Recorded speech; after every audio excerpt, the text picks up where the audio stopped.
Hello friends, welcome back to our channel. तो दोस्तों, कुछ एपिसोड्स ऐसे होते हैं जो स्टोरी को आगे बढ़ाते हैं और फिर कुछ एपिसोड्स ऐसे होते हैं जो तुम्हारी पूरी अंडरस्टैंडिंग को ही रीराइट कर देते हैं। और फिर यहाँ monarch legacy of monsters season 2 का एपिसोड 6 रेक्वायम बिल्कुल वैसे ही फील देता है। यहाँ ये सिर्फ टाइटन्स के बारे में नहीं है, बल्कि ये टाइम के बारे में है, मेमोरी के बारे में है और एक ऐसी आवाज के बारे में है जो एग्जिस्ट ही नहीं करनी चाहिए। तो यहाँ एपिसोड एकदम कैओस से नहीं बल्कि एक अजीब सी शांति से शुरू होता है। यह टाइमलाइन सेट है एग्जिस मंडी से कैट को वापस लाने वाली मिशन से सिर्फ एक दिन पहले, और फिर कुछ पल के लिए सब नॉर्मल लगता है। यहाँ केंटारो चुपचाप बैठा हुआ है और एक डिस्टेंस से कॉन्ग को ऑब्जर्व कर रहा है। वो स्केचेस बना रहा है। यहाँ उसके अंदर फियर कम है, क्यूरोसिटी ज्यादा है। हाँ दोस्तों, वही क्यूरोसिटी जो शायद उसके खून में है। लेकिन टाइटन्स के साथ एक बेसिक रूल होता है कि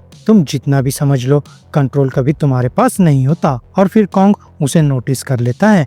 एक लो ग्रॉल, एक वार्निंग, और फिर एक सेकंड में वो पीसफुल मोमेंट खत्म। यहाँ केंटारो भागता है, सिर्फ कॉन्ग से नहीं बल्कि उस सच से भी कि ह्यूमंस कभी इस दुनिया के मास्टर नहीं रहे। अब दोस्तों, इसके बाद स्टोरी थोड़ी पर्सनल हो जाती है। यहाँ हिरोशी केंटारो को रिस्ट्रिक्टेड एरिया में पकड़ लेता है। अब नॉर्मली यहाँ गुस्सा एक्सपेक्टेड होता, लेकिन फिर यहाँ एक डिफरेंट इमोशन आता है। यहाँ केंटारो अपना स्केच बुक दिखाता है जो टाइटन्स और उनके एनकाउंटर्स से भरा हुआ है, और हिरोशी एक साइंटिस्ट होने के साथ साथ एक फादर के तौर पर रिएक्ट करता है। यहाँ वो जेन्युइनली इम्प्रेस होता है, इतना कि वो कॉन्ग का एक स्केच अपने पास रखना चाहता है। दोस्तों, ये छोटा सा मोमेंट है लेकिन इमोशनल वेट बहुत बड़ा है, क्योंकि यही वो पॉइंट है जहाँ से सच सामने आना शुरू होता है। अब हिरोशी एग्जिस मंडी के बारे में ट्रूथ रिवील करता है कि वहाँ टाइम नॉर्मल बिहेव नहीं करता, और फिर हमारी दुनिया के 2 साल वहाँ शायद 1 या 2 दिन के बराबर हो सकते हैं। और फिर सडनली उसकी पुरानी डिसअपीयरेंस की मिस्ट्री क्लियर होने लगती है। जी-डे के बाद जो एक सवाल था वो गायब रहा। उसके लिए वो ऑलमोस्ट कुछ भी नहीं था, लेकिन केंटारो के लिए वो एक पूरी जिंदगी थी। और फिर सबसे पेनफुल पार्ट ये है कि हिरोशी ने ये बात पहले नहीं बताई। यहाँ ट्रस्ट की कमी नहीं थी बल्कि प्रोटेक्शन का इंस्टिंक्ट था। और फिर कभी कभी सच को छुपाना ही सबसे बड़ा इमोशनल डैमेज क्रिएट करता है। तो ये रेवलेशन सिर्फ पास्ट एक्सप्लेन नहीं करता बल्कि ये उसे रिडिफाइन कर देता है। फिर दोस्तों, एक शार्प ट्रांजिशन आता है कि हिरोशी अब नहीं रहा। अब हम उसके फ्यूनरल पर हैं। यहाँ कोई ड्रामेटिक स्पीच नहीं, कोई लाउड बैकग्राउंड स्कोर नहीं, बस साइलेंस, हैवी सफोकेटिंग साइलेंस। अब कैट केंटारो से माफी मांगती है क्योंकि उसे प्रॉपर गुड बाय नहीं मिल पाया, लेकिन कैट खुद भी डिस्टर्ब लग रही है। यहाँ वो कन्फेस करती है कि उसे समझ नहीं आ रहा कि वो टाइटन्स के सामने क्यों खड़ी थी, जैसे कोई फोर्स उसे खींच रही थी। अब केंटारो के लिए ये सब नॉर्मल नहीं लगता, क्योंकि यहाँ उसका ट्रस्ट हिल चुका है और उसके माइंड में एक ही नाम घूम रहा है, गॉडजिला। और अब उसके लिए गॉडजिला कोई सेवियर नहीं है, बल्कि वो बैलेंस रिस्टोर करता है, चाहे उसके लिए कितनी भी डिस्ट्रक्शन क्यों ना हो। अब दोस्तों, इसी बीच ली का रियूनियन होता है डॉक्टर सुजुकी के साथ, और यहाँ से स्टोरी और ज्यादा वियर्ड होने लगती है। यहाँ सुजुकी शॉक में है केको को देखकर, क्योंकि वो बिल्कुल चेंज नहीं हुई है, जैसे टाइम ने उसे टच ही नहीं किया। अब यहाँ से सब पीसेस कनेक्ट होने लगते हैं। एग्जिस मंडी सिर्फ टाइम को स्लो नहीं करता बल्कि वो उसे तोड़ देता है। और फिर सुजुकी रिवील करता है कि वो हिरोशी के कांटेक्ट में था, वहीं उसके पास एक प्लान है, हेटेरुमा वापस जाना, वेट करना, ऑब्जर्व करना और टाइटन एक्स को लोकेट करना। लेकिन यहाँ ली का पेशेंस खत्म हो चुका है। अब फ्यूनरल के बाद वो क्वाइटली एक प्रॉमिस करता है, I am gonna set things right. और तुम ली को जानते हो, तो ये लाइन पीस का प्रॉमिस नहीं है बल्कि दोस्तों ये एक्शन का सिग्नल है। वहीं ह्यूमन साइड पर भी टेंशन्स बढ़ रहे हैं। यहाँ में वापस आती है ऑकवर्ड, अनश्योर, जैसे उसे खुद नहीं पता कि उसकी जगह अब भी है या नहीं। वहीं केंटारो उसे ड्रिंक के लिए इनवाइट करता है, शायद स्केप के लिए। और फिर कुछ देर के लिए सब नॉर्मल लगता है, laughing, talking, almost like old times. लेकिन दोस्तों, फिर रियलिटी वापस आती है। यहाँ केंटारो एक मोमेंट मिसरीड करता है और वो मे को किस करने की कोशिश करता है, लेकिन सब टूट जाता है क्योंकि ट्रूथ बाहर आता है।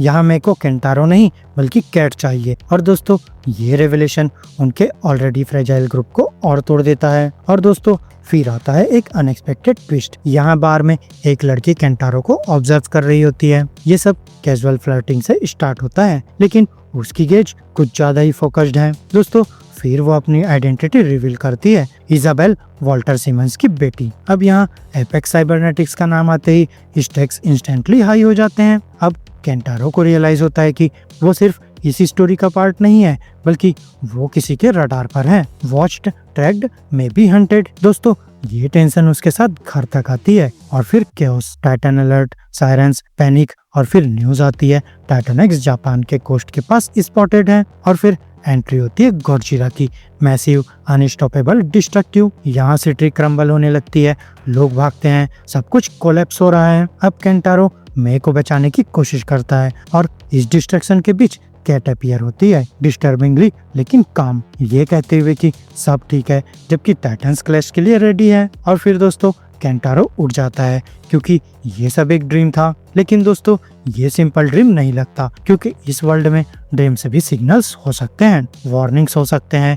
और फिर ये उसे शेक कर देता है और वो एक बोल्ड डिसीजन लेता है। वो इजाबेल को कॉल करता है कि अगर वो उसे देख रही है तो अब आंसर्स देने का टाइम है। Meanwhile main mission finally start होता है। यहाँ सुजुकी इंट्रोड्यूस करता है प्रोजेक्ट हावरग्लास। ये साइंस और मैडनेस का डेंजरस मिक्स है, टाइम डायलेशन, रिफ्ट मैकेनिक्स और ये थ्योरी की टाइटन्स को मैथमेटिकली टारगेट किया जा सकता है, समन नहीं लेकिन फोर्स किया जा सकता है एक स्पेसिफिक लोकेशन पर। अब ली के लिए ये परफेक्ट प्लान है। यहाँ वो गॉडजिला को ढूंढना नहीं चाहता, बल्कि वो उसे यूज करना चाहता है टाइटन एक्स के खिलाफ एक वेपन की तरह। वहीं दोस्तों कैट और केको इस आइडिया से एग्री नहीं करती। उनके लिए तो ये एक रेकलेस है, डेंजरस है, नेचर के साथ खिलवाड़ है। लेकिन ली का माइंडसेट क्लियर है, इट्स अस वर्सेस देम, और उसके वर्ल्ड में ग्रे एरिया है ही नहीं। दोस्तों फिर आता है एपिसोड का एक हॉन्टिंग मोमेंट। यहाँ कैट समुद्र में खड़ी है और पानी में हल्की सी डिस्टरबेंस होती है,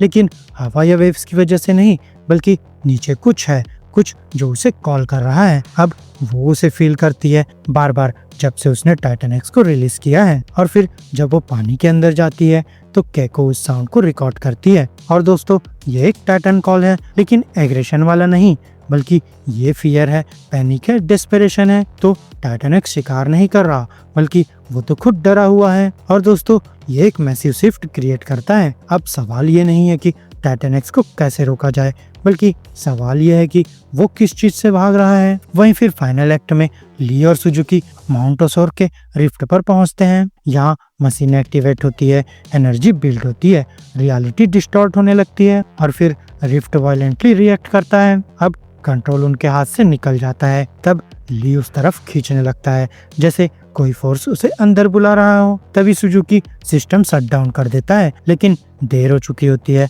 और कनेक्शन ऑलरेडी बन चुका होता है। और दोस्तों फिर आती है वो आवाज रेडियो पर क्रैकल करती हुई, डिस्टॉर्टेड लेकिन clear enough, this is Major Shaw. और फिर ली फ्रीज हो जाता है क्योंकि ये उसकी खुद की आवाज है, यंगर वर्जन की, डिकेड्स पुरानी, लॉस्ट रिफ्ट के अंदर से हेल्प के लिए कॉल करती हुई। दोस्तों इस मोमेंट पर सब कुछ चेंज हो जाता है और ये सिर्फ टाइटन्स की कहानी नहीं है, बल्कि ये टाइम लूप्स की कहानी है, एकोस की कहानी है और इस टेरिफाइंग पॉसिबिलिटी की कहानी है कि पास्ट कभी गया ही नहीं, बल्कि वो तो अभी भी कहीं एग्जिस्ट करता है। वहीं फिर दोस्तों एपिसोड के एंड में हमें 1958 में ले जाया जाता है, जहां मोनार्क की फाउंडेशन पड़ती है और फिर यंग ली, कैको, बिल, यहाँ से सब शुरू होता है। लेकिन यहाँ भी क्रैक्स दिखते हैं, इमोशंस, रिलेशनशिप्स, सैक्रिफाइसेस। यहाँ ली का केको से दूर जाना एक सैक्रिफाइस है, लेकिन वो डिसीजन उसे लाइफ भर हॉन्ट करेगा। अब दोस्तों एंड में ये एपिसोड एक सिंपल मैसेज छोड़ता है कि ये मॉन्स्टर्स के बारे में नहीं है, बल्कि ये चॉइसेस के बारे में है, वो चॉइसेस जो तुम लेते हो और वो जो तुम्हें ले लेती है। और फिर कभी कभी वो चॉइसेस टाइम के पार से वापस आती है तुम्हें फेस करने के लिए। तो अब सबसे बड़ा सवाल ये है कि अगर ली अपनी पास्ट सेल्फ की आवाज सुन सकता है तो क्या वो उसे चेंज कर सकता है, या सब कुछ पहले से ही सेट है? क्योंकि दोस्तों एक बात तो क्लियर है कि तुम टाइटन्स को कंट्रोल नहीं कर सकते, तुम टाइम को कंट्रोल नहीं कर सकते, और सबसे डेंजरस बात, तुम अपने पास्ट से कभी नहीं बच सकते। तो फ्रेंड्स मेरी इस वीडियो में बस इतना ही। आपको हमारी ये वीडियो कैसी लगी अपने थॉट्स कमेंट बॉक्स में शेयर कर सकते हैं, और अगर ये वीडियो अच्छी लगी हो तो वीडियो को लाइक करो, चैनल को सब्सक्राइब करो और ऐसे ही लेटेस्ट कंटेंट के लिए बेल आइकन जरूर प्रेस कर लो, और साथ ही वीडियो को हाइप करना मत भूलना। तो अब मैं मिलूंगा आपसे अपनी नेक्स्ट वीडियो में, तब तक के लिए स्टे गीकी, स्टे देसी दोस्तों।